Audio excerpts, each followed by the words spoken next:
যুব দলের নয়ন শাহ, এর কাজই হইলো সম্ভবত উনি বিএনপির থাপড়ানো বিষয়ক সেক্রেটারি। ভাই তার থাপড়া কি অ্যাটিটিউড ভাই!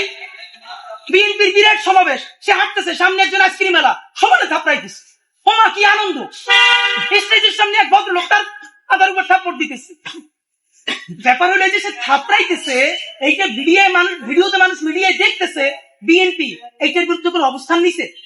অফিসিয়ালি তারা বলছে যে এরকম থাপড়াথাপড়ি সে কেন করে? সে এইটাকে এনজয় করতেছে। এর মানে হলো বিএনপির বিরুদ্ধে আমরাও যদি বলি আমাদেরকে এরকম থাপড়ানো হোক, এই থাপড়ানোর ট্রায়াল দিতেছে তারা। এই নয়নেরা যদি হয় বিএনপির ফিগার, যারা এখন মানুষটা খালি সমানে থাপড়ায় ডানে বামে তাকাইয়া, তাহলে সেই দলের যারা নিচে আছে তারা মানুষকে পাথর মারবে না মারবে কি? চুমা দিয়ে বাইরে ফেলবে মানুষ। ও তো যা করার তাই করছে, দলের নেতা মানুষের থাপড়ায় আর তারা পাথর মারবে। এখন আমরা জানি এই নয়নদের শক্তি কোথায়।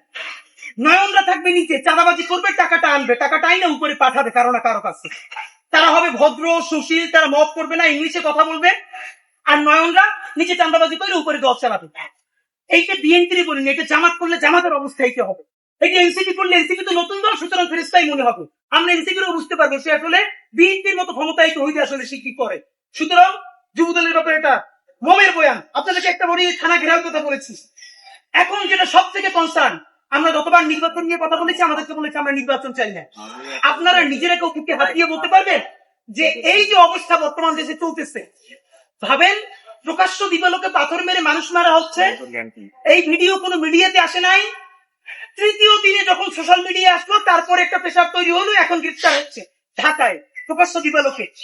এই পুলিশের কাজ নিয়ে, এই আমলাতন্ত্র নিয়ে, এই সরকার নিয়ে কিছু কি নির্বাচন হবে? নির্বাচন তো হবেই না। আপনাদেরকে বলি, নির্বাচন নামে শত শত মানুষের জীবন চলে যাবে। আমাদের ধারণা সেই সিচুয়েশনকে তৈরি করে বাংলাদেশে আরেকটা 111 বা আরেকটা ইমার্জেন্সি তৈরি হবে। অথবা এই যে বিএনপি যেই কারণে নির্বাচন চাচ্ছে, একটা গণতান্ত্রিক পথ, আমার ধারণা তারা এই হোমওয়ার্কটা করে নাই। এই গণতান্ত্রিক পথে নির্বাচন দিয়া, এইরকম হাজার মানুষের জীবন দিয়া এইখানে আন্তর্জাতিক বিশ্ব পুরো একটা আকন্দিকের সরকারকে প্রতিষ্ঠা করে দিচ্ছে। তখন বিএনপির আর সরকারে আসা লাগবে না, এদেশের মানুষেরও আর ক্ষমতায়িত হওয়া লাগবে না। সুতরাং আরেকটু চিন্তা করেন। এবার আপনাদেরকে দুইটা বিএনপির পক্ষ উত্তর দেওয়া দরকার। তারা বারবার বলে ব্যক্তির দায়কে দল নিবে। এখন আমারও প্রশ্ন, আসলে